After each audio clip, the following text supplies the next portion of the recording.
Estamos começando agora o estudo Desvendando o Apocalipse. Esse estudo traz as minúcias de como acontece a volta do Senhor Jesus, já que nós estamos no fim dos tempos, já que todas as ações dos seres humanos no atual momento refletirá ou reflete de forma direta ou indireta em tudo que o Apocalipse prediz. Então, uma pessoa pode ter o direito de ser salvo, mas não ter recebido o convite, como eu disse ainda há pouco. Aí você me pergunta, mas como assim? Eu não sei se você já foi a uma festa com convite. Apesar de todas as pessoas quererem estar na festa, só podem entrar quem tem o convite. E é exatamente isso que acontece com a salvação eterna. Todos querem ir para o céu. Todos querem ir para o céu. Todos querem morrer e ir para o céu, mesmo fumando maconha. Todos querem ir para o céu, mesmo sendo homo. Todos querem ir para o céu, mesmo se prostituindo. Todos querem ir para o céu, mesmo falando mentiras. Todos querem ir para o céu, mesmo adorando são isso, são aquilo.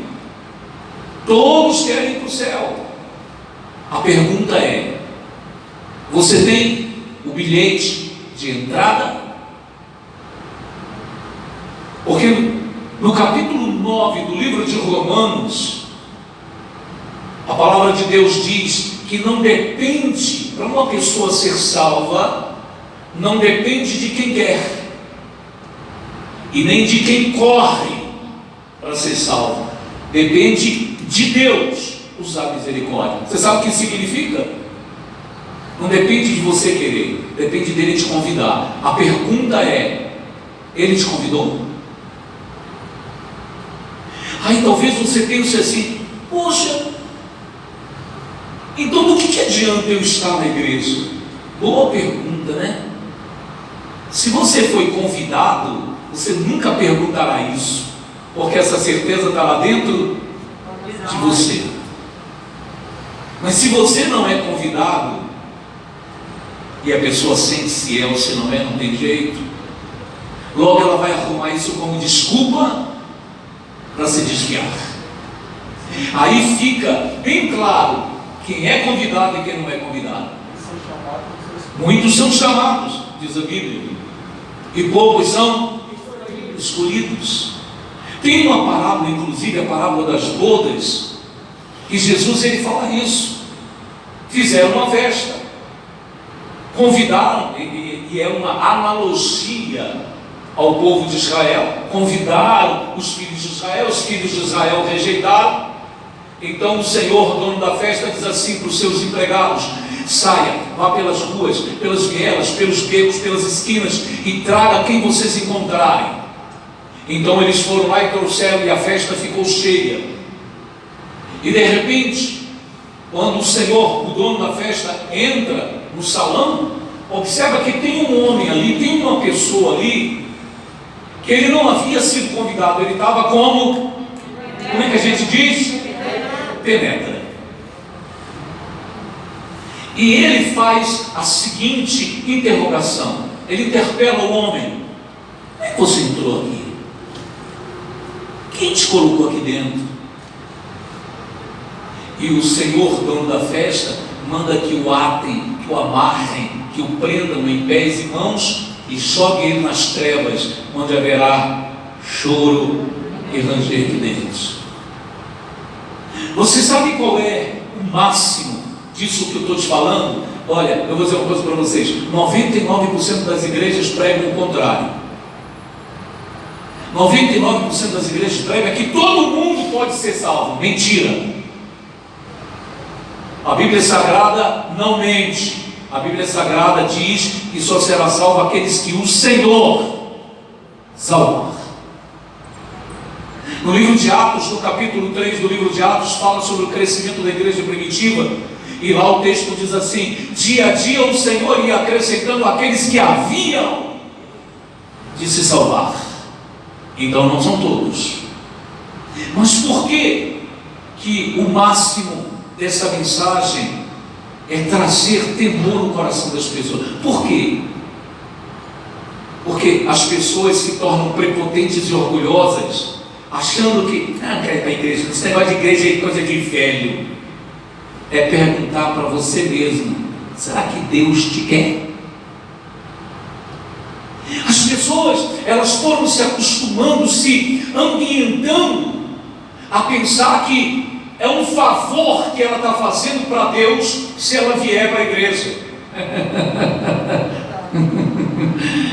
Deus já é Deus, Deus já é salvo, não precisa de salvação. Deus não vai para o inferno, Deus não adoece, Deus não passa pela Covid, Deus não passa fome, Deus não fica desempregado, mas nós seres humanos sim. Então é perguntar: puxa, Senhor, me escolhe, eu quero fazer parte do teu rebanho, ao invés de ficar prepotente, se achando gostoso, a gostosa da balachita. Eu vou na igreja quando eu estiver velho. Eu precisava falar tantas coisas, e nem sempre a gente pode falar tantas coisas quando a gente está gravando, porque tem pessoas do outro lado que normalmente não sabem entender. Trocando em miúdos, o estudo do Apocalipse é para quem realmente será salvo, para quem tem interesse pela salvação. Não é um livro de curiosidades, é um livro de desvendamentos. No capítulo anterior, no domingo passado, eu li para vocês e mostrei para vocês que o Apocalipse é a revelação de Jesus Cristo que Deus lhe deu para mostrar aos seus servos. O livro do Apocalipse é para quem serve a Deus. Quem é servo de Deus? Então o livro do Apocalipse é para você. Pastor, eu ainda não sirvo a Deus. Os que serviram, o que te empata? Pastor, eu gosto muito da balada. Bacana, show de bola. Eu quero saber se a balada vai salvar você. Pastor, eu estou muito jovem para estar na igreja, deixa eu curtir um pouco. Você sabe o significado de curtir? Eu já ensinei isso aqui várias vezes, mas talvez algumas pessoas que estejam hoje não saibam o significado de curtir. Curtir significa extrair o sumo. Vou te dar um exemplo. Existem bebidas, cachaça, de milome. Me ajuda aí, os antigos pinguços. Me ajuda a localizar o nome dessa cachaça. Milome, erva doce. Olha, Timaia sabe de cor. Fala, Timaia. Gengibre. Como é que? A da cobra, tem a da cobra também, né? O que mais? Com casca de laranja, que eu não sei como é o nome. Enfim. Aquela que matou o guarda, né? Mas por que eles colocam essas coisas dentro da cachaça? Para curtir, ou seja, tirar o sumo daquela raiz ou daquela planta ou daquela casca, para dar sabor, apurar o líquido que é a cachaça. É isso que se chama de curtir. Quando você fala que quer curtir a vida, sem saber, você está dizendo que você quer que a vida de boate, de balada, de bebida ou de droga, seja lá do que jeito que for, suque, puxe o sumo da sua vida. E quando você já tiver o bagaço, Porque é assim que o mundo nos joga fora, quando a gente dá o bagaço. Você pensa que Deus vai te querer como bagaço. Por quê? Se o melhor da sua vida, se o sumo da sua vida, você deu lá fora. Roubou os nutrientes todos. O mundo te roubou tudo de bom que você tinha, sua juventude, sua força, sua perspicácia, sua inteligência, sua beleza. E depois que ele te suga,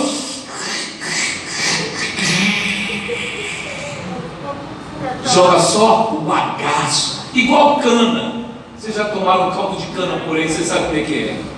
O camarada coloca aquela cana bonita no trenzinho lá que amassa, né? E vai, passa a primeira vez, passa a segunda, e vai tirando todo o caldo, né? E passa a terceira. Quando você pensa que acabou, agora você vai pegar o seu copo de garapa, ele passa de novo. Aí você diz, agora já tá bom, né? Aí ele dobra e passa de novo. Não acaba mais não, senhor. Muitos não envelhecem. Hein? Muitos não chegam nem a envelhecer. Isso é verdade. Perdem a vida antes. Então você acha que curtir é bom, né? Na verdade, curtir é tirar de você o que você tem de melhor. Sua beleza. Olha, eu vou dizer uma coisa para vocês. Eu, quando conheci o Evangelho, eu tinha entre 12 para 13 anos de idade. E digo a vocês, com toda a inteligência, no mais perfeito das minhas faculdades mentais, não teve nada melhor na minha vida do que servir a Cristo desde de muito novo. Nunca me desviei do Evangelho. Estou no Evangelho até hoje. Casei, tive um filho que está aí, ó, 28, é 28, meu filho? 29, eu nunca acerto a data do meu filho. 29 anos de idade aí, no Evangelho. Vocês estão me entendendo? É gostoso servir a Deus.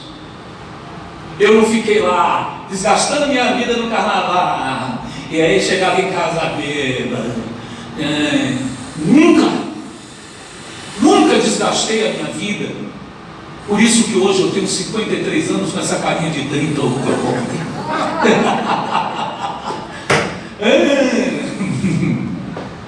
Tem gente que chega aos 40 parecendo que tem 80. É ou não é verdade? Porque curtiu o mundo, ó, sugou tudo que ele tinha. Então, amados, entrega a tua vida hoje, agora mesmo para Deus. Entrega a tua vida para Jesus. Capítulo 2 do livro do Apocalipse. Vamos ler a primeira carta do Apocalipse, descrita pelo apóstolo João. João, deixa eu só fazer um retrospecto para você entender. Jesus escolheu um dos discípulos para mostrar estas coisas. Esse discípulo foi João, o apóstolo João. Jesus recebe, presta bem atenção nisso, nessa sequência, eu falei sobre isso semana passada. Jesus, ele recebe essa revelação de quem? Do Pai. Passa para quem? Vocês têm que guardar o que está aprendendo. Alguém falou aí. Ele passa para o anjo, e o anjo notifica para João, e João passa para a igreja. Então, agora, João já começa a receber as revelações sobre os atos da igreja, como a igreja agiria, como a igreja estava agindo no presente momento e como ela iria agir no tempo futuro. Essas 7 cartas do Apocalipse são 7 tipos diferentes de atitudes que as igrejas poderiam assumir. Características estas que estão presentes hoje na religião espalhada pelo mundo inteiro. Não são, preste bem atenção nisso aí, não são 7 igrejas específicas. Na semana passada eu expliquei que o número 7 para Deus é considerado um número completo, um número perfeito. Quando para nós o número perfeito seria um número divisível por 2, um número par. Deus escolhe um número ímpar que não é divisível de forma alguma e tem ele como um número completo. Então, quando ele diz envia as cartas às 7 igrejas, ele estava dizendo envia as cartas a todas as igrejas, a totalidade, uma totalização daquilo que se chama igreja sobre a terra. Então não importa se essa igreja é batista, assembleia, quadrangular, universal, Deus é amor, renascer, mundial em Cristo, mundial no poder de Deus, ou seja, ela qual a nomenclatura externa que ela tenha. A preocupação de Deus aqui é com os atos das pessoas, porque a nomenclatura na fachada, a placa denominacional, não diz respeito para Deus. A igreja para Deus são quem? São as pessoas. Isso aqui é o que? Templo. Isso aqui é templo. Uns podem ser mais luxuosos, outros podem ser mais humildes. São apenas templo. As pessoas que assumem Jesus em sua vida é que se tornam a igreja.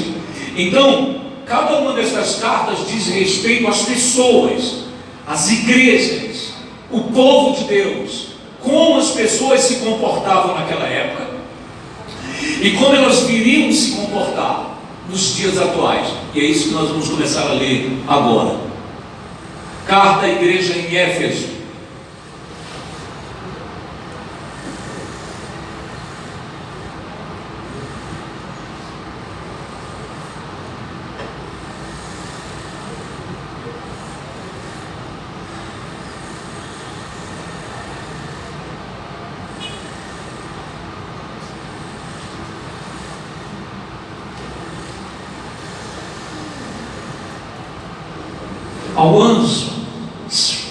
Ao anjo da igreja em Éfeso, escreve. Deixa eu parar. Eu já expliquei, obviamente, para quem já é membro desse ministério, sabe muito bem disso, que a gente está sempre falando sobre o Apocalipse aqui. A gente não tem medo do Apocalipse, pelo contrário, a gente ama esse livro, porque esse livro nos traz com muita clareza todas as coisas que em breve devem acontecer, que já têm acontecido e outras que ainda acontecerão. Então, a carta é dirigida para João mandá-la para o anjo da igreja. Bom, vale a pena. Eu acredito que algumas pessoas que estão aqui hoje não estavam semana passada. Eu preciso explicar isso. Por que o Apocalipse foi escrito de forma muito simbólica? Tem muitos símbolos, tem muita linguagem figurada. Por quê? Porque eles estavam vivendo sob um período de grande ataque dos imperadores romanos. Israel era mantido como província escrava de Roma, e os imperadores estavam muito atentos ao grupo dos crentes, ao grupo dos evangélicos, ao grupo daqueles que, na cabeça dos imperadores, como Tibério César, como Constantino, como tantos outros, Israel a qualquer momento podia criar uma insurreição. O que é uma insurreição? Uma revolta contra o poder, e atacar os romanos que governavam Israel como província deles. Então, naquele período, era como se eles estivessem vivendo em cima de um barril de pólvora. A qualquer momento podia explodir uma grande rebelião e ser uma carnificina. Então os imperadores, eles ficavam muito ligados a esse novo grupo religioso que surgia, que era o grupo dos cristãos. Porque, na verdade, o grupo dos religiosos judeus, que era o judaísmo, já tinha se vendido para o imperador Constantino. Mas a igreja cristã, ela era temida, porque como existia muita gente em torno da igreja de Jesus, ou seja, as pessoas foram se convertendo, só numa pregação só, Pedro consegue converter 3.000 pessoas. Então não era uma igrejinha de gato pingados, era muita gente. Então eles pressionavam para que não houvesse uma insurreição, para que não houvesse uma rebelião. Então os imperadores, o que eles fizeram? Eles começaram a matar os cristãos. O problema é que quanto mais eles matavam, mais eles se multiplicavam. É igual bolo, quanto mais bate, mais cresce. Então quanto mais eles perseguiam os cristãos, mais os cristãos se multiplicavam. Cada vez mais pessoas se convertiam. Então eles fizeram o seguinte: vamos matar a liderança deles, porque matando a liderança eles ficam dispersos e não conseguem evoluir. E aí prenderam os cabeças da igreja, que eram os antigos apóstolos, Pedro, João, Tiago, Barnabé e por aí vai. E eles foram executando um a um. Sobrou aí nessa história toda João. Só que João também foi tirado do convívio da igreja e foi levado para uma ilha nas regiões da Grécia chamada de Patmos, onde ele ficou ali e morreu ali naquela ilha, trabalhando de forma escravizada, fazendo serviços forçados. E foi em dia de domingo, chamado de o Dia do Senhor. Eu expliquei isso aqui também na semana passada. O dia do Senhor não é sábado. Sábado foi o dia criado para o descanso humano, não tem nada a ver com o Senhor. Só que existem até religiões que são chamadas os sabatistas, também chamados de adventistas do sétimo dia, e que pregam a largos sorvos de que sábado é o dia do Senhor. Sábado é o dia de descanso do homem. Deus criou o sábado para descanso do homem, não dele. O dia do Senhor é considerado na Bíblia o dia em que o Senhor Jesus ressuscita, que foi no domingo pela manhã, quando Maria Madalena sai correndo e vai até o túmulo e chega lá. Jesus já tinha o quê? Ressuscitado. A partir daí o domingo fica instituído para a igreja cristã como o dia do Senhor. Sábado é o dia nosso, do homem, ser humano. Você trabalha 6 dias, no 7º você tem que tirar um dia para você descansar. Tem nada a ver com o dia do Senhor. Conseguem compreender isso, sim ou não? Então, João, no dia do Senhor, ou seja, no domingo, começa a receber visões das revelações sobre o Apocalipse. E a primeira visão que ele recebe são prescrições que seriam enviadas às 7 igrejas da Ásia daquela época, que era Éfeso, Esmirna, Pérgamo, Tiatira, Filadélfia, Sardes. 7 igrejas. Essas 7 igrejas estavam representando a totalidade no mundo do corpo de Cristo, e cada uma delas recebe uma carta mostrando qual é a configuração atual em que ela se encontrava. Mas essa carta também é profética, ou essas cartas também são proféticas, porque elas dizem respeito como as igrejas do futuro também se comportariam. Então a descrição de cada uma dessas cartas nos faz entender qual é o quadro atual do Evangelho hoje no mundo. Vamos ver? A primeira delas é Éfeso. Ao anjo da igreja em Éfeso. Então essa carta foi enviada para o anjo da igreja. Eu parei aí, não foi? Estava explicando por que haviam simbologias. Qual era o objetivo dessa simbologia? Porque todos os escritos da igreja, tudo que dizia respeito àquela religião, passava pela mão dos intendentes do rei, do imperador, quiçá até mesmo na mão dos próprios imperadores. E eles precisavam entender, presta atenção nisso aí, o que a igreja estava tramando, que eles achavam que a igreja tramava contra Roma, e não tinha absolutamente nada a ver. Então quando eles liam, eles viam que eram palavras sem conexão. Por isso, me chama, Por isso o livro do Apocalipse foi escrito de uma forma muito simbólica, porque era somente para os servos de Deus entenderem. Era para ser difícil isso, a interpretação deles, para eles não, de alguma forma, não bloquearem as ações da igreja. Mas somente quem era da igreja conseguiria entender o que Jesus estava falando. Vocês estão me entendendo, sim ou não? Hoje em dia isso seria chamado de mensagem subliminar, mensagem oculta. Ou seja, tinha uma mensagem ali, mas essa mensagem era camuflada com algumas figuras, algumas alegorias, coisas que para os que não tinham entendimento pensavam que era uma coisa desconexa, sem nexo. Mas para quem tinha um entendimento espiritual conseguia entender. Anjo da igreja não é que tinha um anjo lá com asas que ficava em cima da igreja. Não.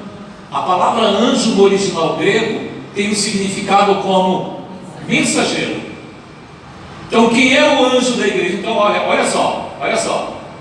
Se Jesus tivesse mandado João escrever assim, fala ao pastor da igreja para fazer assim, assim, assim.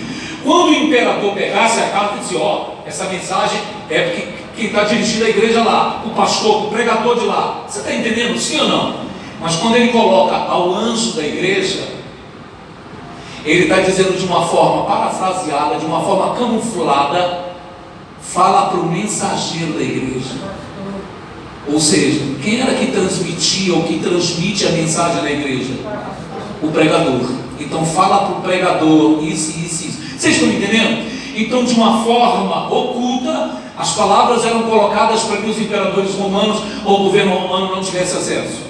Então, quando ele diz ao anjo da igreja em Éfeso, escreve, ele está dizendo, essa carta é dirigida ao pregador da igreja que está em Éfeso.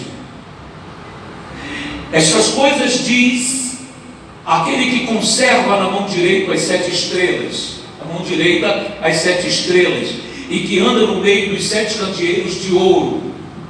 Então vamos lá.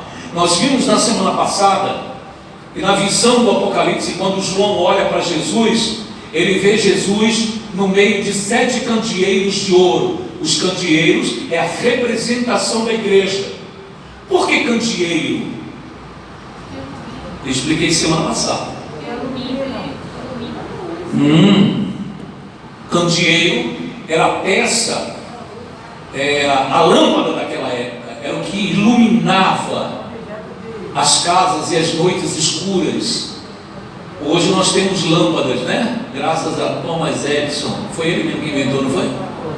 Pois é. Hoje nós temos lâmpadas normais movidas por eletricidade, mas naquela época eram lamparinas, também chamadas de candeeiro. Então ele diz que Jesus está no meio dos 7 candeeiros, ou seja, no meio daquelas 7 luminárias que iluminam o mundo. O próprio Jesus, no capítulo 6 do livro de Mateus, ele diz que a igreja é o que? Luz do mundo e sal da terra. A igreja é o candeeiro. Então quando ele diz, eu sou aquele que conserva na mão as 7 estrelas, as 7 estrelas eram os 7 pregadores, os 7 pastores de cada uma das igrejas. Como era um total de 7, ele se referia a esse total como um todo. Então eu sou o pastor, eu sou o Senhor que mantém os pastores na minha mão. Então ele diz assim, estas coisas diz aquele que conserva na mão direita as 7 estrelas, ou seja, os 7 pastores, e que anda no meio dos 7 candeeiros de ouro, ou seja, anda no meio da igreja. Então olha aqui, preste atenção nisso. Jesus anda no meio da igreja. Por mais que os incrédulos, por mais que os ímpios não acreditem nisso, por mais que muita coisa ande bagunçada por aí, por mais que muito picareta que se assentou na cadeira de Moisés, se é que você entende, por mais que muita gente sem vergonha, que não conhece nada de Bíblia, e se assentou no lugar da palavra de Deus para poder enganar as pessoas, a igreja continua sendo Jesus. Jesus continua caminhando pelo meio da igreja, e na hora certa esses que são crápulas vão parar. Na hora certa, esses que vivem a enganar as pessoas por aí afora, fingindo milagres, pagando pessoas para contar testemunhos mentirosos, enganando as pessoas com correntes, campanhas e por aí vai, vão pagar na hora certa. Muitos já têm pago por aí. Ele é o que tem na mão as 7 estrelas, ou seja, tanto os pregadores quanto a igreja, ele mantém o controle. Amém? E como diz a palavra, dará a cada um segundo as suas obras. Então a primeira parte, o cabeçalho da carta, ele se identifica, ele está mostrando de quem é essa carta. Será que vocês conseguem entender isso? Quem é que está mandando essa carta para as igrejas? Fale, povo de Deus. Não ouvi. Jesus. Gente, vocês estão entendendo? Tem certeza? Oi? A época da máscara? Não, tá bom. Para quem vai ouvir na transmissão, está todo mundo usando máscara, viu? O pastor não está, porque eu estou distante das pessoas, não vou cuspir em ninguém e preciso não usar, porque senão a minha máscara daqui, ó. Aí é máscara entrando no olho, tá vendo como a voz já fica ruim? Embaçando a lente do negócio aqui. Então fica melhor assim. Assim minha voz fica mais parecida com William Bonner. Vamos lá. Então ele se identifica como o autor da carta, para que ninguém tivesse o pensamento de que era coisa da cabeça de João. Não, quem estava enviando aquela carta era o Senhor, que estava querendo que eles entendessem sobre os fatos que estavam acontecendo em sua igreja.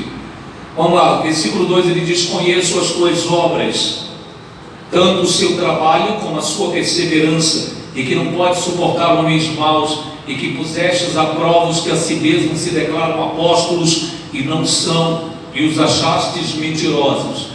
Então, Jesus ele faz uma referência àquela igreja dizendo o seguinte: eu conheço vocês. Isso é interessante, porque ele conhece a igreja. Amém? Mais uma vez, todas as vezes que eu falar igreja, eu não estou falando do templo, eu estou falando das pessoas. Então ele conhece você, ele sabe o que você passa, ele sabe se você é fiel ou se você não é fiel, ele sabe se você persevera ou se você não persevera, se você é aquela pessoa fácil de cair na fé ou se você é aquela pessoa persistente. Ele sabe tudo sobre nós. Ele sabe se você é aquela pessoa que não tolera o errado ou se você é conivente com o erro. Deu para você entender sim ou não? É o que ele diz aqui no versículo 2. Eu conheço as tuas obras, sei que vocês não conseguem suportar homens maus, sei que vocês colocaram à prova aqueles que se diziam apóstolos e não eram. Então ele conhece a igreja. Verso 3: e tens perseverança, e suportastes prova por causa do meu nome, e não te deixaste esmorecer. Então essa igreja de Éfeso, se você for comparar hoje, é uma igreja que persevera, é uma igreja que luta para defender a igreja de homens maus, que se auto-intitulam pregadores do Evangelho e não são mentirosos. É uma igreja que trabalha pelo Evangelho, mas ela tem um defeito. Já a gente vai chegar no defeito. Ele diz aqui no versículo 3 que essa igreja era uma igreja perseverante e que passou muitas provas por causa do nome deles. Você é capaz de passar provas por causa do nome de Jesus? Por exemplo, a Covid é uma dessas provas. Eu tenho falado isso aqui sempre e vou continuar falando. Existem pessoas que depois da Covid elas sumiram da igreja. Por que elas sumiram da igreja? Bom, algumas porque moram em lugares que não tem transporte para cá. Por exemplo, tem uma irmã nossa mesmo que ela é lá de Candeias e a rodoviária está fechada, não tem como ela vir para cá. Aí às vezes ela pega carona, às vezes ela pede para o irmão ir buscar ela, que ela paga o combustível, então o irmão vai lá em Candeias e busca ela. Tem pessoas que moram lá do lado do Lago de Freitas e não tem condição, eu acho que não tem condição de vir para o lado de cá. Enfim, tem pessoas que têm, por causa dessa coisa toda aí, tem um motivo. Mas tem pessoas que moram perto da igreja. Aí fala assim, eu não vou não para não pegar Covid. E vai pegar, porque vai no supermercado, vai na farmácia, vai na lanchonete, vai no comércio, vai no banco, vai na banquinha de fruta, só não vem para a igreja. Uma pessoa dessa é capaz de suportar qualquer prova pelo nome de Jesus? Não, não é. Não é. Compreendem? Sim ou não? Então Jesus aponta que essa igreja de Éfeso é uma igreja capaz de suportar provas. Vamos adiante, verso 4. Tenho, porém, contra ti. Então, ó, primeiro Jesus faz os elogios. Primeiro Jesus faz os reconhecimentos. Agora Jesus mostra onde essa igreja estava pecando. Tenho, porém, contra ti que abandonastes o teu primeiro amor. Lembra-te, pois, de onde caístes, arrepende-te e volta à prática das primeiras obras, e se não, venho a ti e moverei do teu lugar o teu candeeiro, caso não te arrependas. Vamos dar uma parada para entender. Então Jesus aponta qual é o problema daquela igreja. Por favor, veja isso nos tempos atuais, porque aquilo que foi escrito para a igreja naquela época, mas daquilo que haveria de acontecer adiante, ou seja, nos tempos de hoje. Nos tempos de hoje, essa igreja é aquela que luta pelo Evangelho, ela persevera pelo Evangelho, ela não suporta que homens mentirosos preguem o Evangelho, mas ela tem um defeito: ela perdeu o primeiro amor. Eu não sei se ela esfriou, eu não sei se vocês sabem, primeiro amor também é chamado por nós humanos de paixão. É a paixão. As pessoas não entendem isso, principalmente os evangélicos. Os evangélicos radicalizam, achando que quando a Bíblia, ou quando nós falamos de paixão, estamos falando de paixões, desejo carnal. Uma coisa não tem nada a ver com outra. A paixão é o chamado primeiro amor. Toda pessoa, quando vai namorar alguém, quando vai noivar, quando vai se casar, primeiro ela faz o quê? É a primeira coisa, é o primeiro amor que acontece no coração dele. Qual é? É a paixão. É a paixão que te faz escrever carta. Agora não tem mais carta, agora é mensagem, que mais? É zap. É a paixão que te faz comprar caixa de bombom. É a paixão que te faz dar flores. É a paixão que faz você chorar quando você ouve uma música do Bruno Mars. É a paixão. É a paixão que te faz quando você ouve aquela música do Chitãozinho Chororó. Diz que é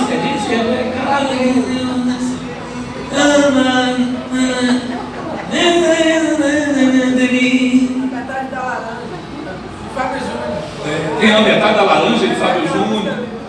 É a paixão. O seu coração, ó, quando você vê, presta atenção que é paixão. A paixão, quando você vê a outra pessoa, seu coração dá aquela disparada, você gela, suas mãos ficam frias. Isso acontece tanto com homem quanto com mulher, tá? Só que o homem normalmente não demonstra, porque ele acha que ele é homem não sente, sente. Homem chora. Homem chora, às vezes você está longe da sua patroa. Bom, agora já não sei mais, porque se já é patroa,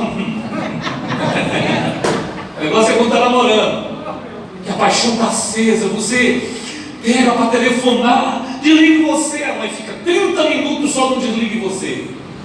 Desligue você não, desligue você. Ah, amor, desligue você. Ah, amor, desligue você não. Só depois de você que eu desligue. Fica nessa pataquada. Mas isso é paixão. É a paixão que faz a moça fazer coraçãozinho no caderno. É ou não é? Escrever frases de amor. Ah, como eu quero encontrá-lo. Ah, eu não sei o que. É a paixão. É essa paixão. É esse primeiro amor que falta na igreja, que Jesus está falando aqui, da igreja de Éfeso. O primeiro amor na igreja é aquela pessoa que ela vem para a igreja, quando ela começa a vir para a igreja, tudo para ela é bacana, o hino é gostoso, a hora da oferta é maravilhoso, a hora do dízimo é maravilhoso, tem quinta-feira na mais da igreja, maravilha, ela vem, sabe, ela está no primeiro amor, ela está apaixonada por Jesus. Aí o tempo vai passando, igual nos relacionamentos, o tempo vai passando, no relacionamento não é assim? O tempo vai passando, você vai acostumando com a pessoa. Quando namorar, você sentia vontade de soltar uma flatulência, você segurava. Você ficava azul, ficava verde, segurando. Sabe, para o amor da sua vida não sentir aquele odor. Né? Aí depois que acostuma, menino, é cada um que rasga o lençol. Aí o amor olha assim, é verdade. Relaxou, acabou. Aí já não passa mais mensagem, já não leva mais caixa de bombom, já não manda mais rosas, já não escreve mais bilhetinho no espelho.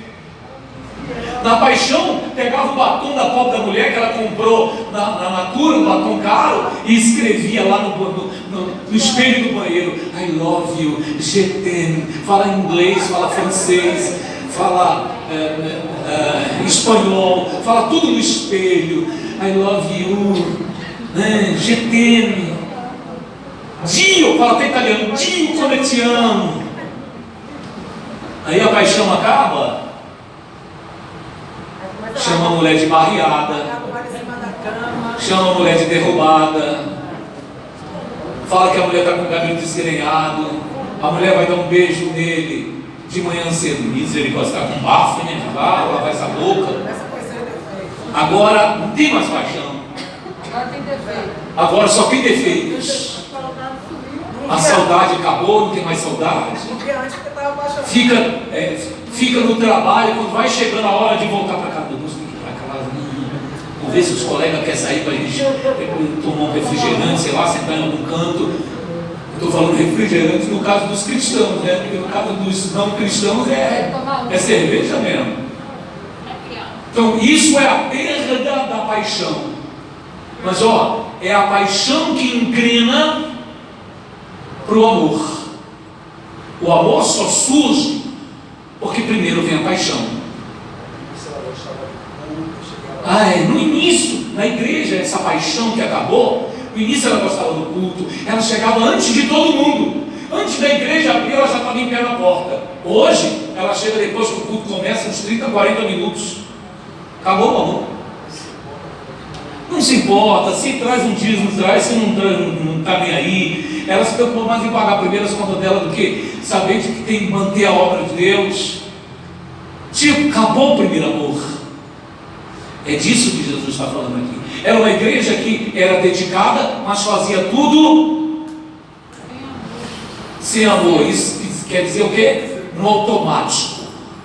Fazia por hábito, fazia por costume, não por paixão. E o que Jesus quer é que a igreja esteja apaixonada por Ele. Amém?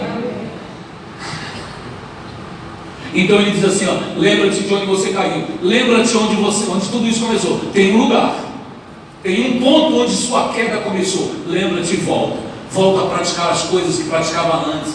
Volte a chegar cedo na igreja, volte a ter amor pelo Evangelho, volte a ter amor pelas pessoas que precisam da nossa ajuda para evangelizar. Volte. Só você voltando à prática das primeiras obras, você consegue reavivar a sua vida. Versículo 6. Tens, contudo, a teu favor, que odeia a obra dos Nicolaítas, as quais eu também odeio. Nicolaítas era um grupo que naquela época era formado, era uma palavra formada por dois termos grego, Nico e Laos, que significa conquistador do povo. Então, haviam grupos dentro da igreja que manipulavam as pessoas, principalmente para a política. Então, a igreja de Éfeso não gostava disso, e ela recebe um elogio da parte de Deus, dizendo assim: tenho a teu favor, que vocês odeiam a obra dos nicolaítas, coisas que eu também odeio. Então era algo a favor, porém havia algo contra.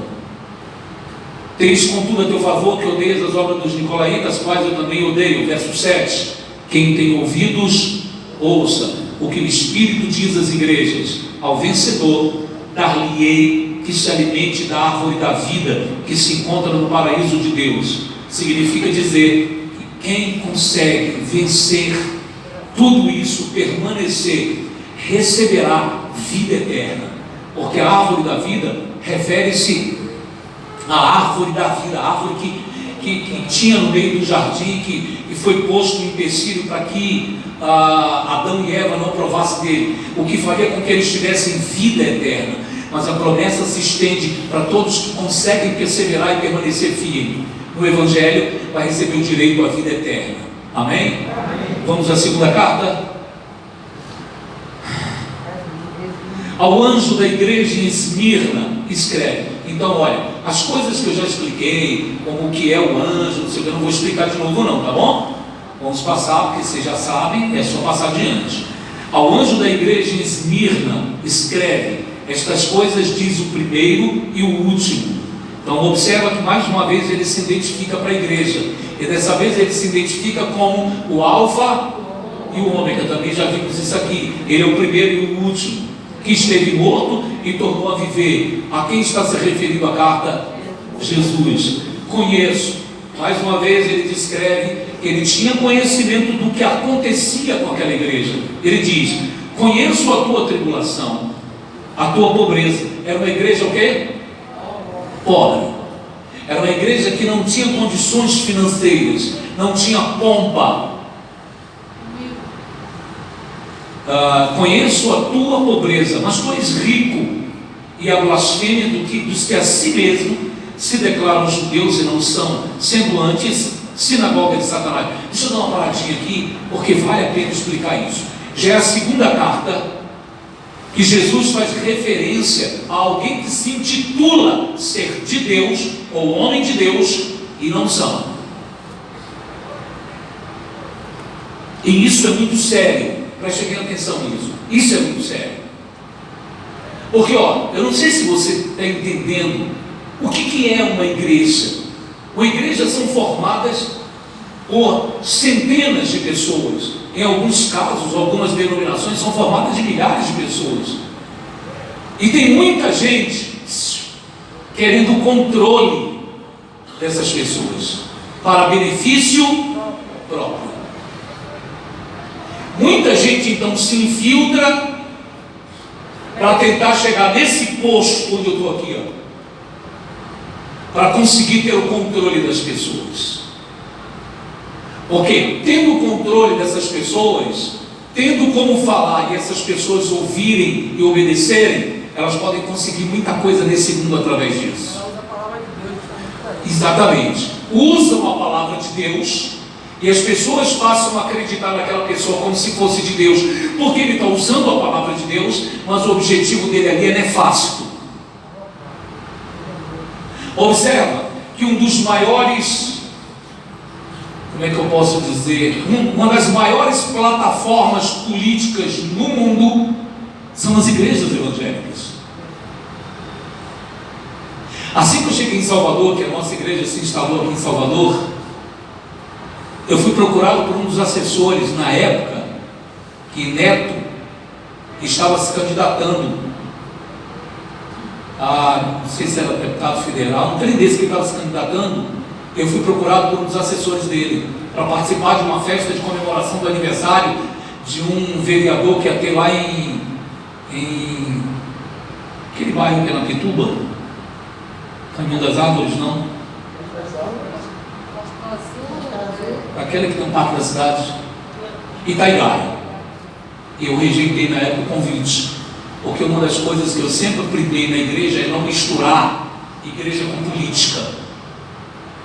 Essa mistura não é boa. Então o que acontece? Muitas pessoas encostam na igreja. Quantas vezes eu já recebi político na igreja querendo falar comigo? pastor, e aí? O que o senhor está precisando? O que a igreja está precisando? Me diga que a gente pode providenciar. E tipo, uma mão lavada lava a outra, entendeu? Quantas vezes eu já recebi esse tipo de proposta? Porque a gente detém, entre aspas, o controle de centenas de pessoas que nos ouvem. Então, se eu chego para você e digo assim: olha, irmãos, esse ano que vem nós vamos colocar o pastor William como vereador de Salvador, nós precisamos desse homem lá. Eu tenho certeza, se vocês já não ouvissem tudo que vocês já ouviram sobre mim, de mim, sobre política, eu tenho certeza que vocês votariam, porque é a palavra do seu pastor. Vocês estão me entendendo, sim ou não? Então, tem muita gente que tem o interesse de ter o controle dessa plataforma. Por isso, essa já é a segunda igreja em que ele fala o seguinte: e a blasfêmia dos que a si mesmo se declaram judeus e não são, sendo antes sinagoga de Satanás. Então, ele mostra que naquela igreja também tinha aqueles que se diziam ser de Deus, mas eram mentirosos. Estava ali por outro motivo. Mas a gente já cansou de ver isso acontecer no nosso meio. Teve gente no nosso meio que galgou um carguinho e achou que aqui era padaria e que ia abrir a filial da padaria. Quantos já fizeram isso? Quantos? Então Jesus sabe exatamente quem é quem. Amém? Vamos lá. Quanto eu falei? 10. Não tema as coisas que tem de sofrer. Então era uma igreja que ia passar por provas.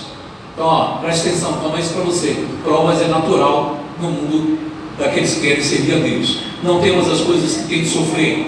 Eis que o diabo está para lançar em prisão alguns dentre vós, para ser dispostos à prova, e tereis tribulação de 10 dias. O que ele diz? Ser fiel até a morte, e dar-te-ei a coroa da vida.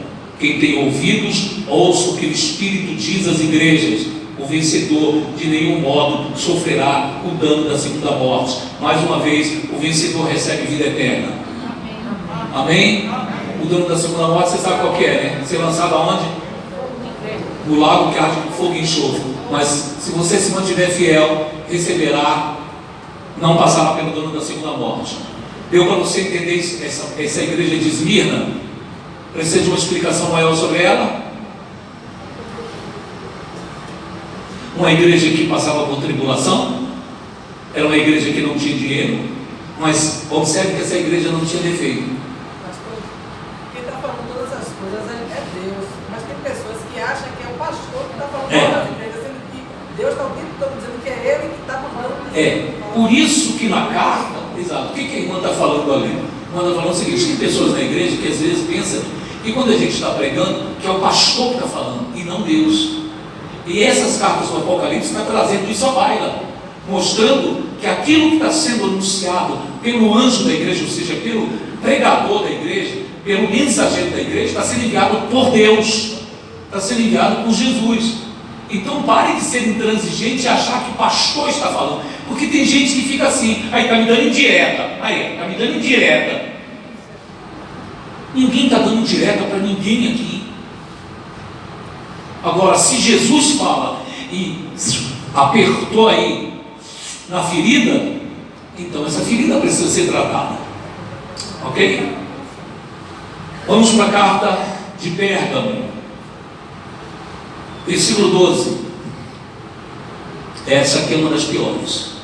Ao anjo da igreja em Pérgamo escreve: estas coisas diz aquele que tem a espada afiada de 2 gumes. Vamos lá, vamos parar.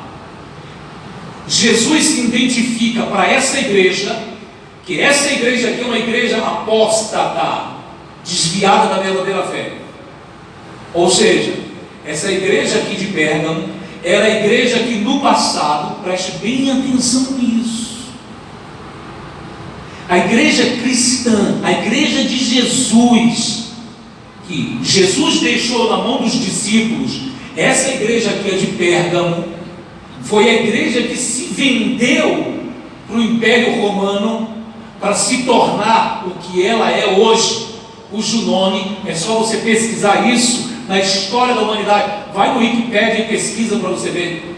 A igreja de Pérgamo foi a igreja conquistada por um dos imperadores mais sagazes e mais perturbados que existiu, chamado de... Cadê o nome? Quem lembra? Constantino.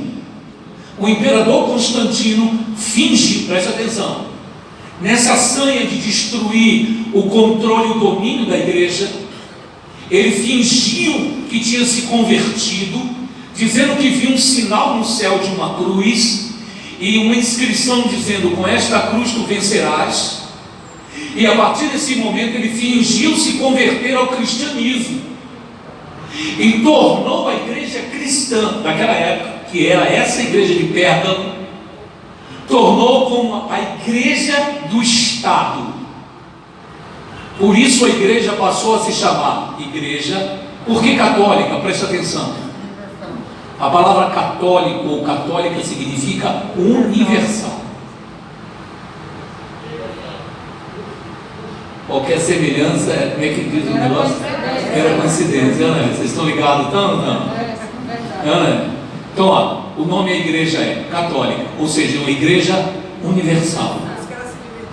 Apostólica, porque era a igreja dos apóstolos.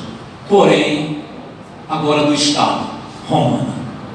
Por isso que até hoje a igreja católica apostólica romana, sua sede fica em Roma, onde, segundo eles, Pedro foi o fundador. Mentira, porque Pedro morreu crucificado de cabeça para baixo antes desse acordo ser feito com Constantino.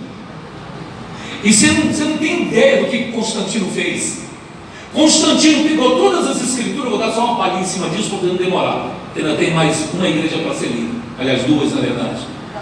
Constantino reuniu todos os escritos da igreja, fez o chamado concílio de Niceia, e nesse concílio ele determinou o seguinte: só fica nesses escritos aquilo que não compromete o Império Romano. Tudo que era conflitante ao Império Romano, ou que pudesse levar as pessoas a qualquer tipo de insatisfação com o Império Romano, ou de rebelião contra o Império Romano, tinha que ser retirado do cânon bíblico. Em outras palavras, muitos dos textos bíblicos e dos livros que deveriam estar aqui na Bíblia foram retirados por causa do concílio de Niceia, instituído pelo Constantino. Então tem muita coisa que vocês poderiam aprender sobre a Bíblia e que não está aqui por causa da culpa deles. Essa igreja está aí até hoje, pousando de bacana, mas ela nada mais nada menos é do que uma igreja que se desviou da fé. Não vai chegar, porque o Apocalipse diz que a vez dela é quando a grande Babilônia cai. Vai chegar. Vamos lá? Oi. E eles foram enganar ainda, para fazer toda a oração para eles lá, ainda disse que o túmulo de Pedro, o apóstolo, está lá no mais. Exatamente. Vamos ler? Ele se identifica para essa igreja como aquele que traz a espada afiada de 2 gumes. A espada afiada de 2 gumes, o que é? A palavra. Ou seja, Jesus vai lutar contra essa igreja com a sua palavra.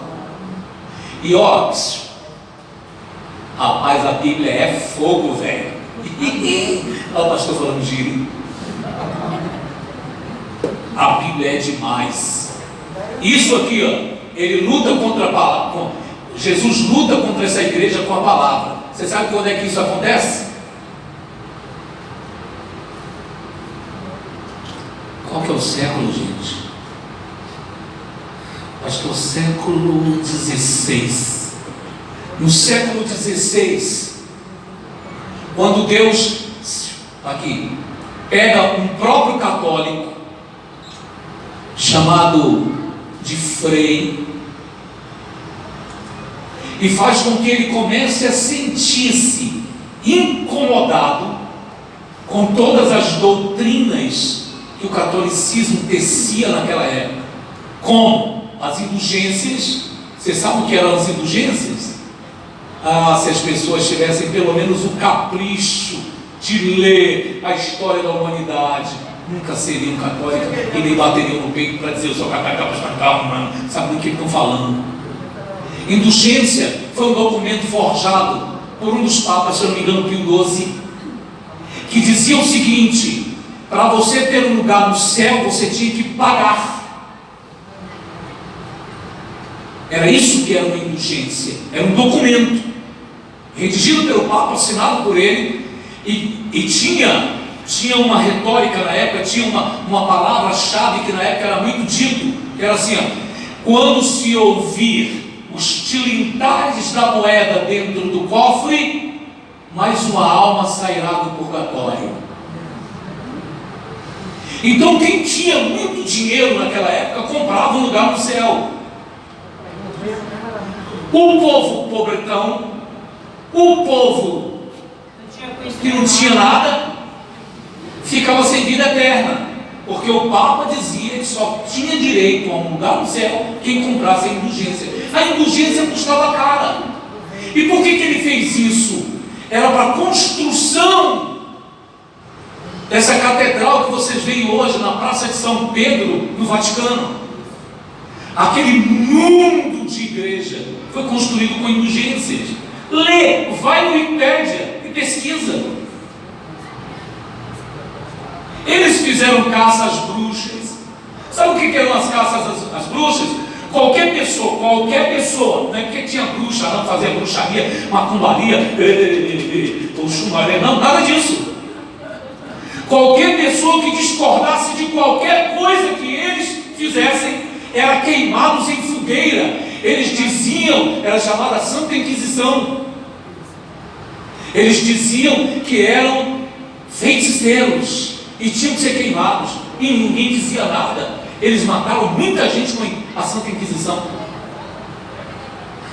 Estão por fora do que é essa antiga igreja de Pérgamo. Por isso que Jesus disse que pelejaria com eles, contra eles com a espada que saía da boca, uma palavra. Aí ele usa um freio de lá de dentro, no século XVI, que começa a ver tudo aquilo que estava errado e começa a combater. Ele começa a ler as Escrituras, e que naquela época as Escrituras não eram permitidas para as pessoas, só os padres tinham o direito de ler. Tanto que até pouco tempo atrás, agora, 1940, 1930, 40, as pessoas ouviam as missas em latim. Ninguém tinha direito a ter Bíblia. As pregações, as mensagens eram todas feitas em latim. O povo não está sabendo português, quanto mais latim. Tudo isso para deixar as pessoas ignorantes acerca do que diz a Bíblia. Essa revolução aconteceu por causa desse freio, que começou a descobrir que aquilo que eles estavam pregando não dizia a Bíblia, e começou a lutar contra. O nome desse homem foi Martinho Lutero. Foi ele que criou o movimento protestantista, ou seja, um movimento de protesto contra tudo aquilo que era ensinado pelo catolicismo romano. E aqui se cumpre o que Jesus disse nessa palavra de Pérgamo, que viria contra eles e lutaria com eles com a espada que sai da boca. Vamos ver? Ao anjo da igreja em Pérgamo escreve: estas coisas diz aquele que tem a espada afiada de 2 gumes. Conheço o lugar em que habitas, onde está o trono de Satanás, que era exatamente onde? Roma. E que conservas o meu nome, e não negastes a minha fé, ainda nos dias de Antipas, minha testemunha, meu fiel, o qual foi morto entre vós, onde Satanás habita. Então você veja, naquele lugar, aquela igreja, ainda tinha pessoas ali que eram fiéis a Deus, mas o problema era a liderança daquela igreja. Ela se vendeu ao Império Romano, e a igreja inteira se transformou no que você sabe hoje. Vamos lá. Tenho todavia contra ti algumas coisas. Os que tens aí, os que sustentam a doutrina de Balaão, o qual ensinava a Balaque a armar cilada diante dos filhos de Israel para comerem coisas sacrificadas aos ídolos e praticarem a prostituição. Deixa eu parar para explicar isso aqui. Balaão foi um profeta do Antigo Testamento. Balaão é citado aqui como que alguém dentro daquela igreja Ou seja, a igreja tinha alguns ainda que serviam a Deus, alguns ainda que eram fiéis, porém eles seguiam uma doutrina, um ensinamento, eles seguiam a retórica de um antigo profeta chamado Balaão. Balaão foi um profeta corrupto, era um profeta de Deus, mas que recebia dinheiro, propina, para amaldiçoar o próprio povo de Deus. Todos conhecem essa história, todos já devem ter lido essa história. Balaão, ele era altamente tendencioso, pagando, ele fazia o que o rei quisesse. Teve até história, não sei se vocês lembram, que ele estava indo amaldiçoar o povo de Israel que tinha recebido propina, e o anjo aparece na frente da jumenta dele, lembra dessa passagem?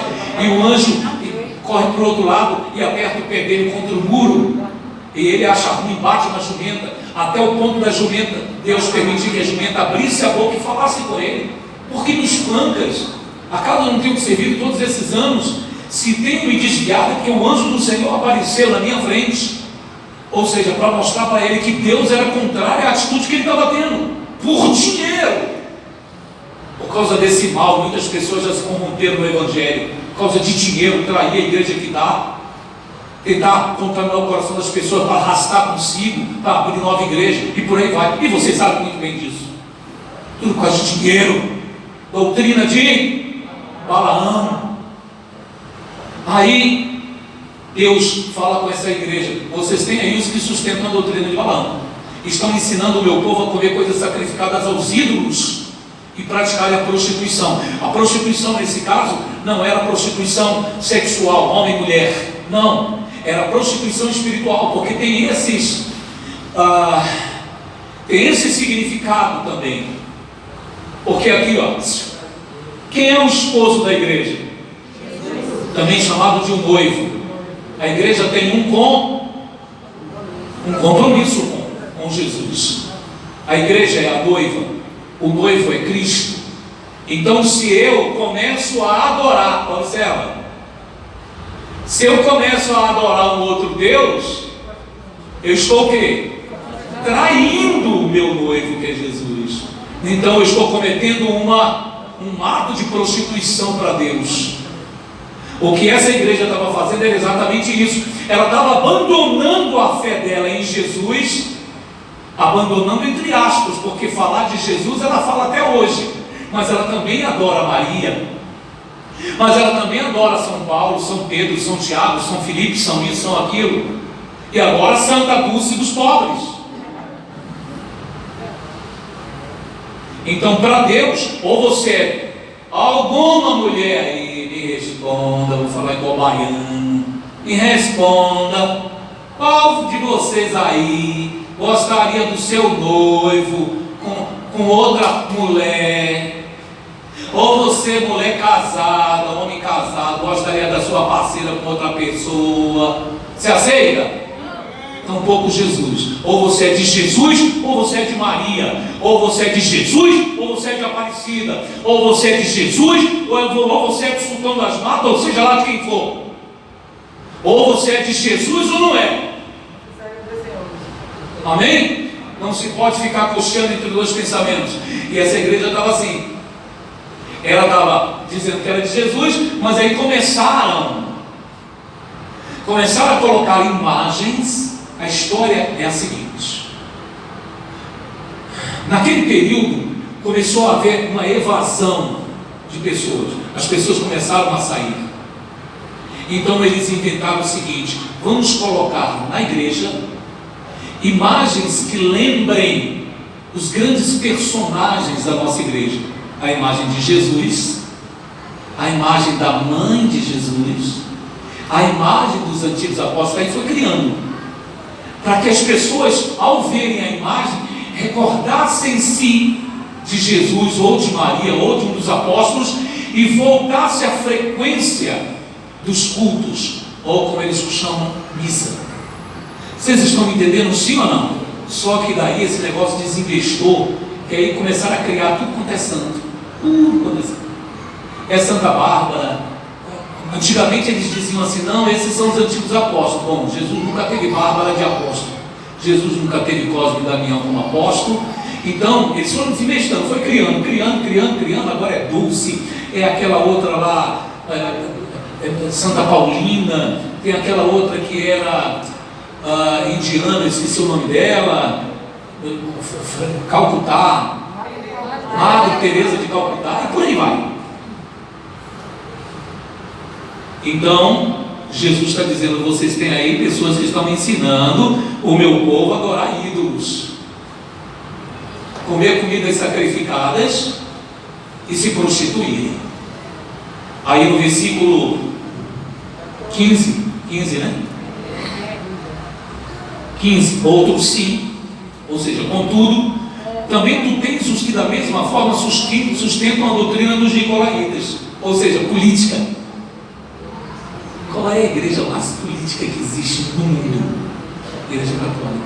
A Igreja Católica, que era a antiga igreja em Pérgamo, ela foi a igreja que matou muita gente no período da Idade Média.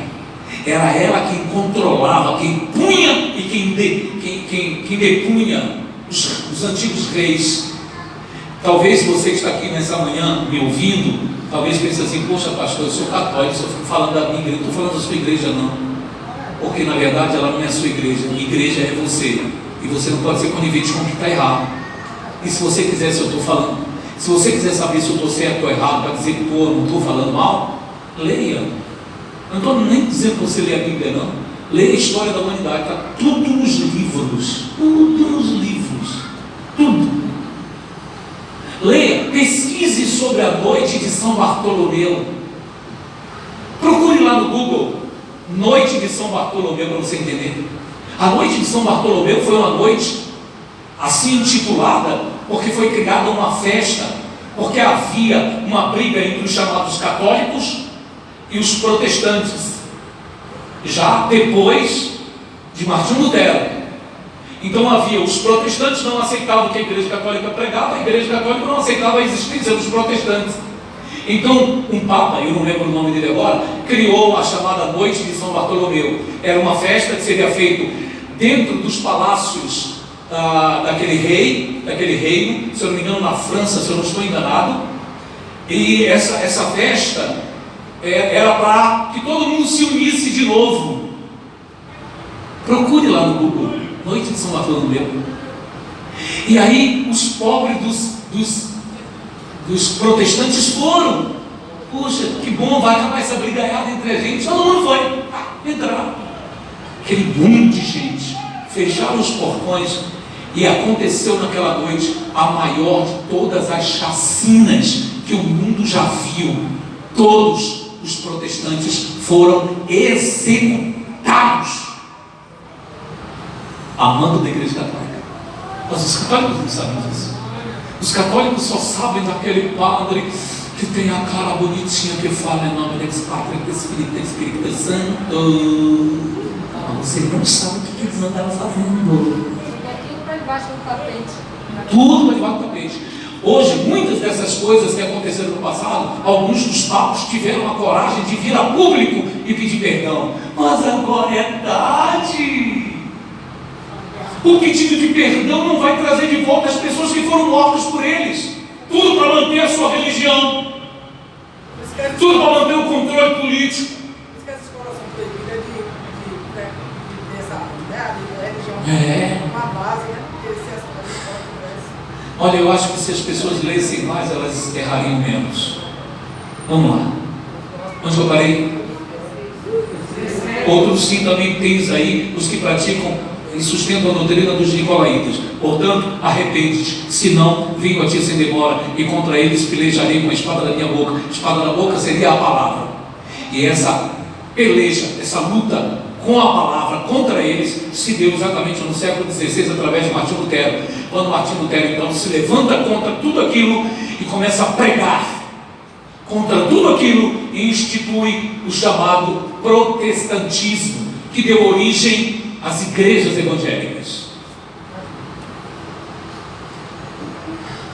Versículo 17: quem tem ouvidos ouça o que o Espírito diz às igrejas. Ao vencedor diz às igrejas, ao vencedor dar-lhe-ei do maná escondido, bem como lhe darei uma pedrinha branca, e sobre essa pedrinha escrito um novo nome, o qual ninguém conhece, exceto aquele que o recebe. Ou seja, o vencedor recebe a chance de ter um novo nome no reino de Deus, de estar na presença de Deus de uma forma completamente diferente dessa que a gente tem aqui hoje. Vamos lá, para a gente encerrar o capítulo de hoje, a carta à igreja de Tiatira. Vocês estão compreendendo direitinho, sim ou não? Então vamos lá. A primeira igreja era uma igreja que tinha trabalho, tinha esforço, mas não tinha o primeiro amor, fazia tudo mecanicamente, tinha que corrigir isso. A segunda carta, aquela Esmirna, não tinha nenhum defeito aparente, mas era uma igreja que passava por lutas, por tribulação, e que passava por duras provas, que precisava permanecer firme para receber a salvação. A terceira igreja, a igreja de Pérgamo, era uma das piores. Tinha a doutrina dos nicolaítas, que era a política, tinha a doutrina de adoração a imagens, enfim. Vamos para a terceira carta. Está difícil de entender, irmãos? Se tiver, eu paro. Dá para terminar o restinho da leitura hoje? Vamos lá. Ao anjo da igreja em Tiatira escreve: estas coisas diz o Filho de Deus, que tem os olhos como chama de fogo. Já ensinei isso aqui. Olhos como chama de fogo, e ninguém consegue esconder nada. Isso, olho que tudo vê. Não aquele da pirâmide dos iluminados. Vamos lá. O pessoal daí de cima está me ouvindo direitinho? Dá um amém aí. Bacana. Vocês estão me vendo direitinho aí? Bacana, amém. De vez em quando do pessoal da cabine olhar para ver se faltar vídeo aí, vocês descem correndo para avisar. Estas coisas diz o Filho de Deus, que tem os olhos como chama de fogo e os pés semelhantes ao bronze polido. Também já expliquei isso no primeiro domingo, que refere-se a um reino permanente, um reino eterno. Conheço as tuas obras. Mais uma vez Jesus mostra que conhece a igreja. Conheço as tuas obras, o teu amor, a tua fé, o teu serviço, a tua perseverança, as tuas últimas obras mais numerosas do que as primeiras. Então você veja que Jesus conhece todos os detalhes da tua vida. Tudo que você faz para Deus e por Deus não passa despercebido. Amém? Você pode até pensar assim: poxa, o pastor não viu. Não interessa para o pastor. Seu negócio é com Deus, não é com o pastor. Amém? Compreendem? Sim ou não? Então vamos lá. Verso 20: tenho, porém, contra ti o tolerares que essa mulher, Jezabel, que a si mesmo se declara profetisa, não somente ensine, mas ainda seduz os meus servos a praticarem a prostituição.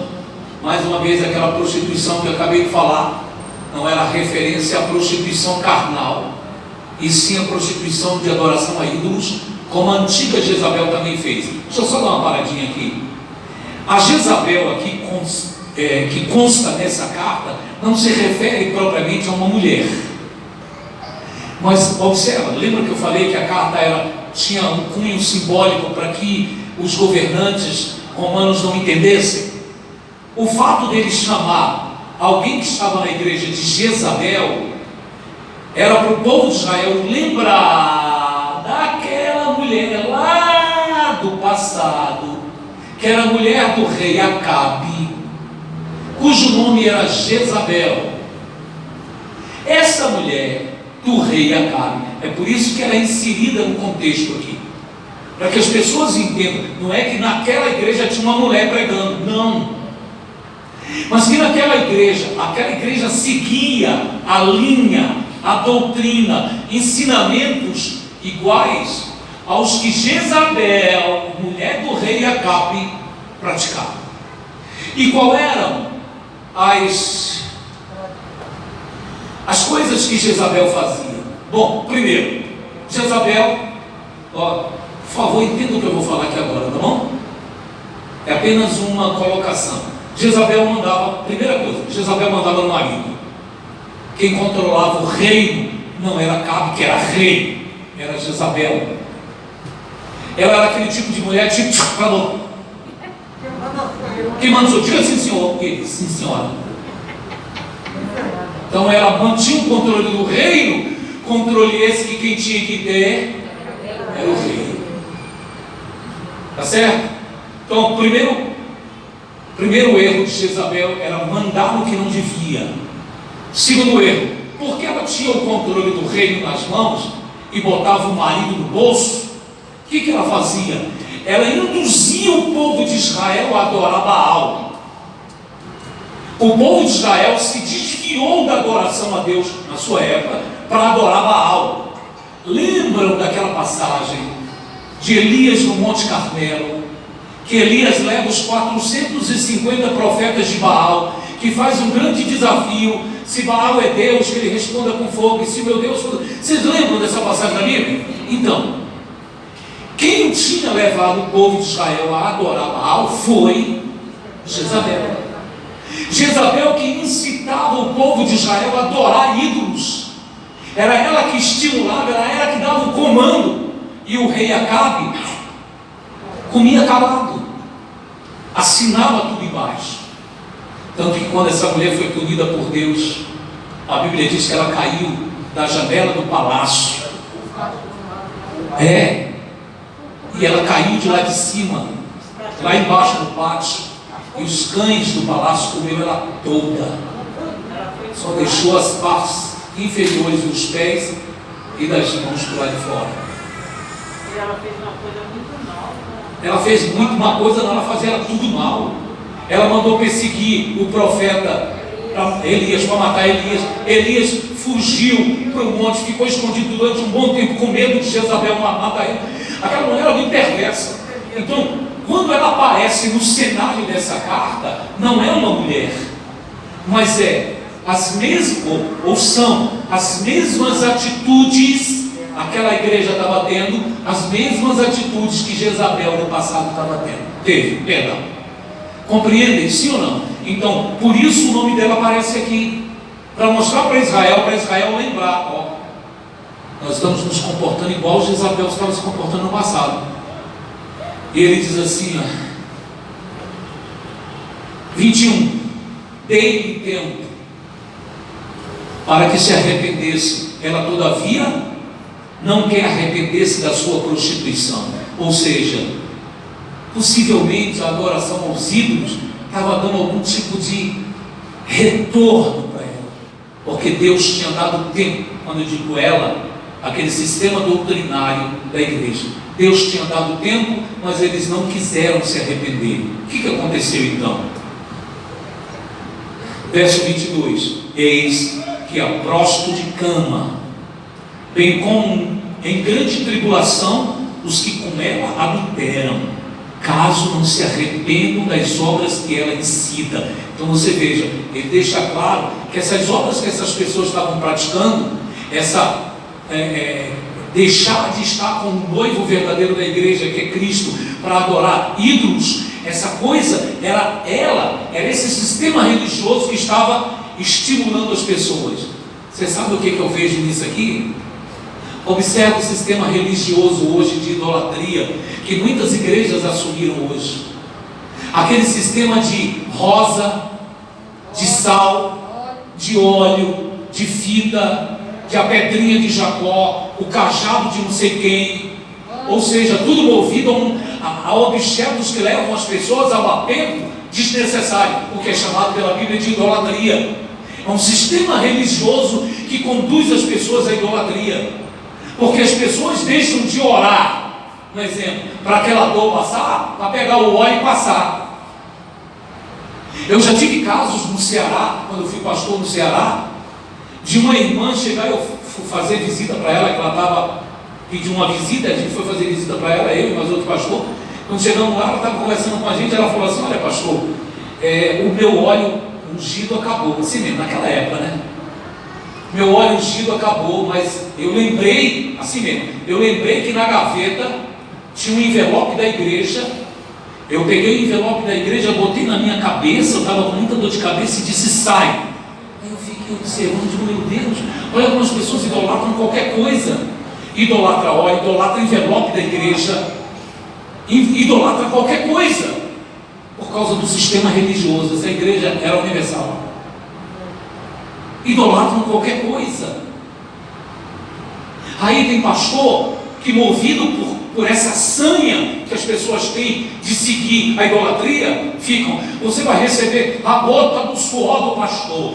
Aí tem pastor que ele transpira muito, principalmente se a igreja não tiver ar-condicionado, aí ele está lá suando, ele pega, está vendo, a gota ungida, aí pega assim, ó, e derrama num copo, para depois misturar com água e dar para as pessoas a gota milagrosa, o banho do descarrego. Tem igrejas evangélicas que viraram praticamente macumba.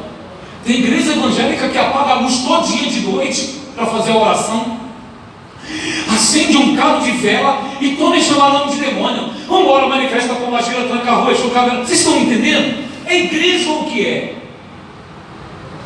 Apaga a luz, acende vela e chama o nome de demônio. Então, esse sistema religioso é o sistema de Jezabel, de induzir as pessoas a idolatrar as coisas.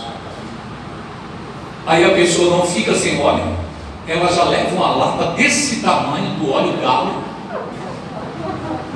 o pastor consagrar, que é para não ficar sem óleo o ano inteiro. E Jesus? É a água de Deus. E a água abençoada. Outro dia eu estava vendo na internet o camarada oferecendo um shampoo abençoado, o álcool gel para combater o coronavírus, o álcool gel ungido. É muita canalice. Tudo isso para levar as pessoas a acreditar que naquele lugar Deus reina nada, pelo contrário. Deus falou para essa igreja aqui de Tiatira, ó, vamos ver o que ele falou? Eu dei tempo para que você se arrependesse, todavia não quer se arrepender da sua prostituição. Eis que a próximo de cama, bem como em grande tribulação os que com ela adulteram, caso não se arrependam das obras que ela incita. Sabe o que significa isso aqui? Ó? Todas as pessoas que seguem esse tipo de sistema religioso vai perecer.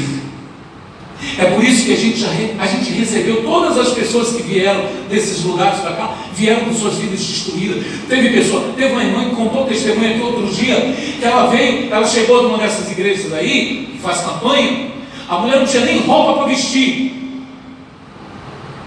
E aqui, sem fazer campanha, sem fazer voto, sem fazer sacrifício para Israel, fogueira santa, não sei o quê, a mulher já tem casa, carro, já tem tudo de bom na vida dela. Mas por quê? Porque ela estava num lugar onde ela estava participando dessa idolatria e Deus estava punindo ela. Porque pune eles, mas também pune o povo que estiver lá. Observa o povo que anda lá. Observa.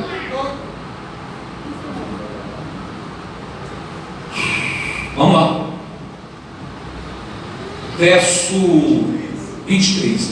Matarei seus filhos, e todas as igrejas conhecerão que eu sou aquele que sonda a mente e corações, e vos darei cada um segundo as vossas obras. Digo, todavia vós outros, os demais de Tiatira, há tantos quantos não têm essa doutrina de idolatria, né? E que não conheceram, como eles dizem, as coisas profundas de Satanás, outra carga não jogarei sobre vós.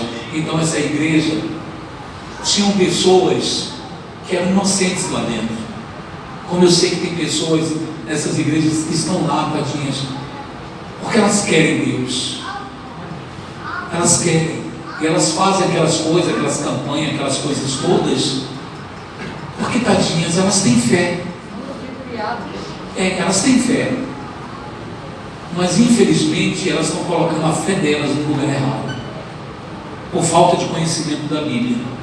Que eu também já tive nesses lugares, mas no dia em que eu li o texto, capítulo 2